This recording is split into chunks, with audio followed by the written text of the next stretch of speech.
Hello guys, this is Carlos Phoenix, and I'm here at Safira Ventura at the Decran Gallery and Museum inside New York City. We have a wonderful opening today, and we have a lot of people in the gallery right now as we speak. But here in the Decran Museum, I have a special guest, one of the artists that are in the show, and her name is Irene Van Celestine. That's correct. Perfect. Trust me, I had to study that. So welcome. Thank you for coming. Thank you, Alex. It's my pleasure being here. Carlos. Carlos. See, you messed it. You didn't get a chance to study my name, but that's fine. All right, that's Carlos, okay. I'm not offended at all. So, great turnout today. I agree. A lot of people. I'm very happy with the show. I think everything looks beautiful. I love your work.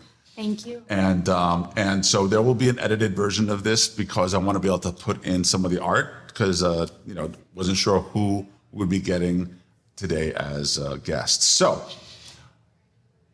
let's step back. Where are you from? Because I hear an accent from you. Yes. I'm Russian from Ukraine.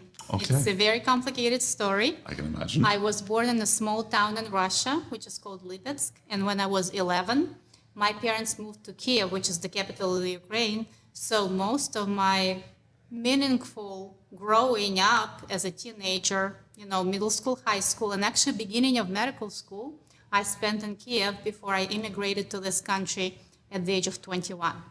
Wow. So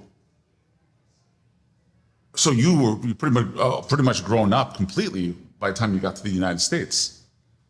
Yes Yeah. and no, No. because then nowadays 21-year-olds are still kids. I mean, it was a while You have a ago. point.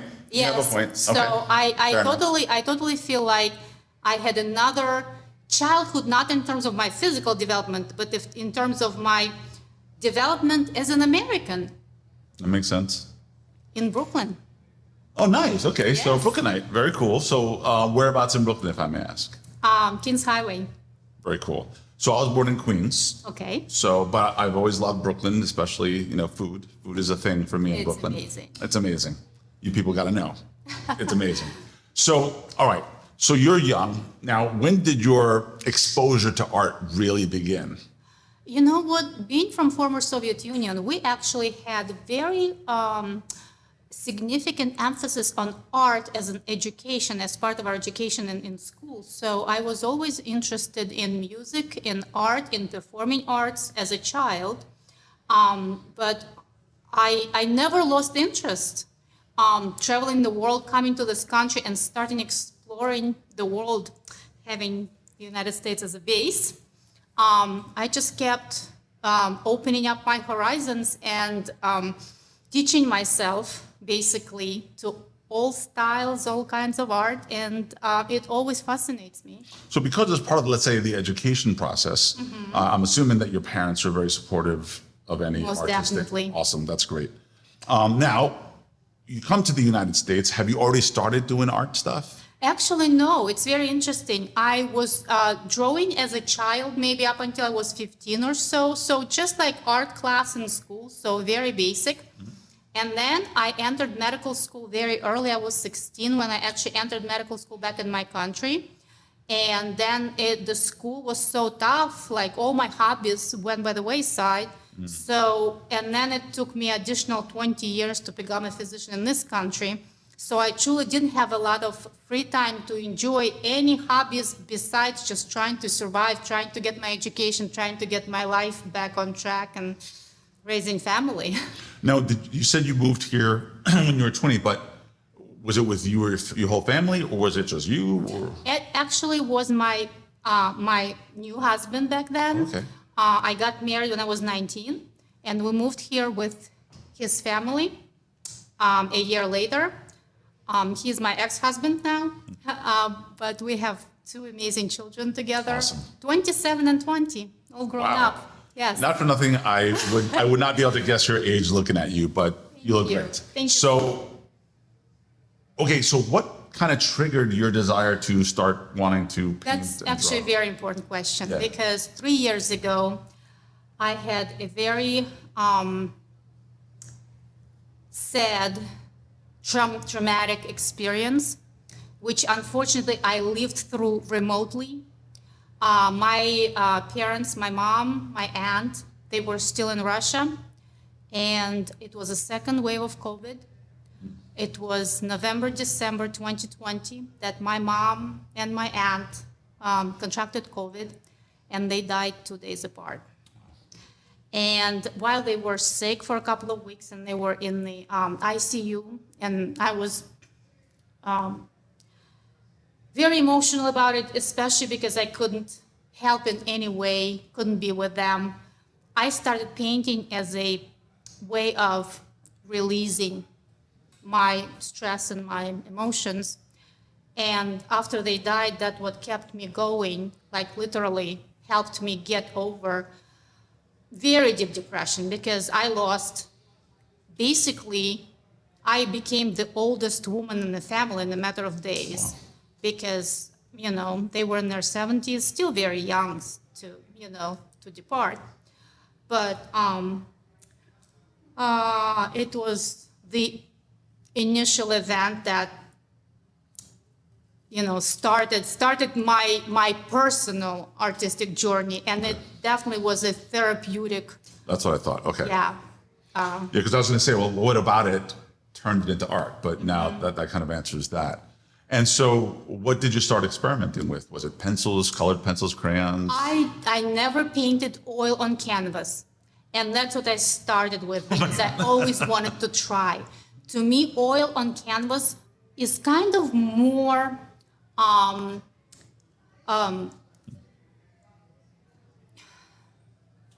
like forever art. Like, it's not gonna fade, it's not gonna fall apart.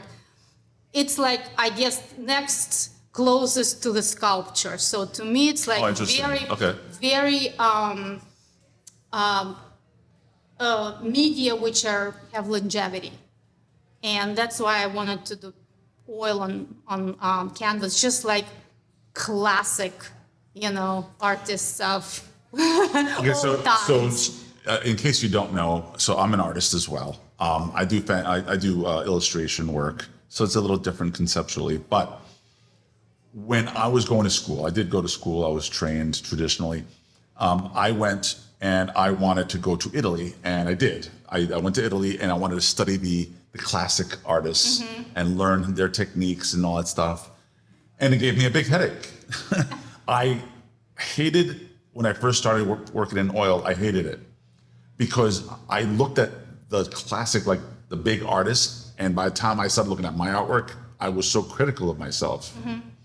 And all it did was make me want to try it harder in a very angry kind of way, until finally I started getting the hang of it. And so where are you in that journey of being an artist? Very interesting question, because I started painting way into my mid-40s, so that dates me. But Yeah, I was expecting that. but I was already very kind on myself. Okay. And I knew that my purpose in painting was not to impress others, but to express my feelings, sometimes my pain, sometimes my happiness.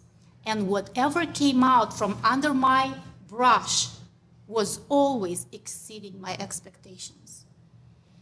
Awesome. Now that basically explains what I was trying to say as an illustrator.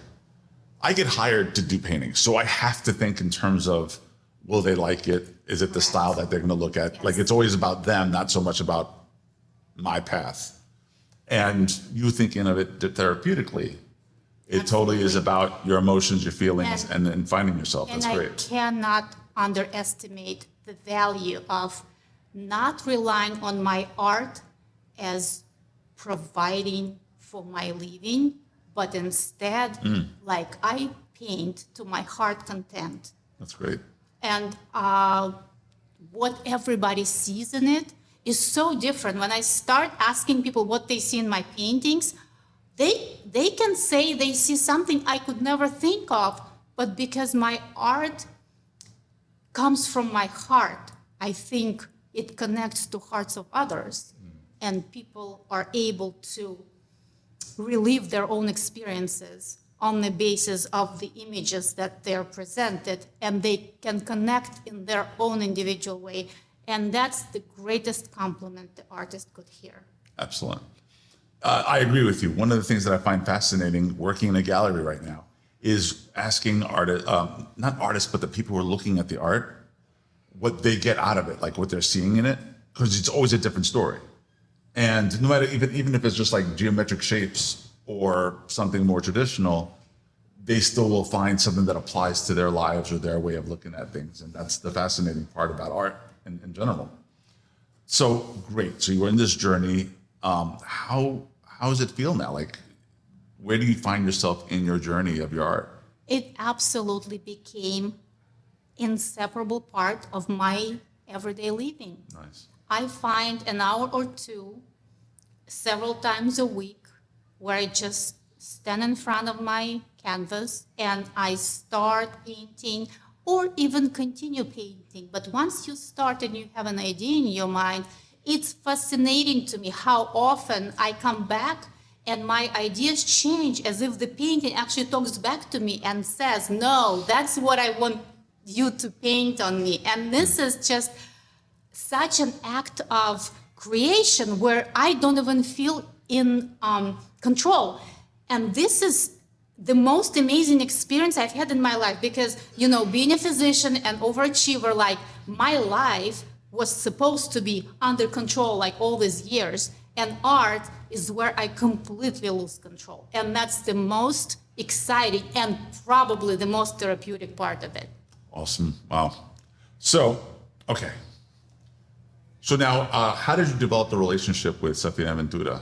Like, how did you get here? Actually, one of my friends, local artist, she is a very experienced lady whom we got introduced by the third party. Very interesting. It's like, I'm also a dancer, and one of the guys who were coming to the, dance classes asked how I was doing, and I just mentioned to him in the passing that, oh, I paint now. And he's like, oh, I know this amazing artist. I should introduce you guys. So Phyllis Shipley is the local artist who actually worked with Sofia and Ventura previously, and she highly recommended the gallery, and that's how I ended up joining the I got very family. lucky working here. The amount of people that I've met, just the environment, the artists that I've met, it's been fantastic. So now you know that Sofia Ventura is doing a lot of different events worldwide. Mm-hmm. And as part of your, let's say, therapeutic adventure, mm-hmm. artistically, have you considered any of the other events? We already have had an amazing event where my second ever painting that I did, which is a portrait of my daughter, which is called Coming of Age, okay. where she is portrayed wearing my leather armor and holding my sword. So that's a very masculine and very strong woman portrait, mm-hmm.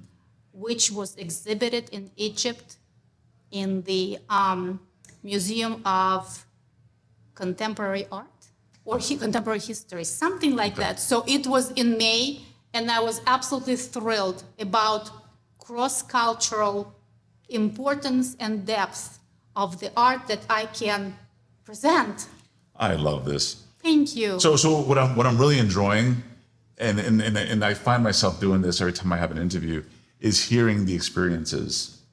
Now, I was fortunate enough to study in Italy, but it's different because I was there with a particular focus and mission. And when I hear these stories, it's almost like there isn't a mission, but there's definitely a result.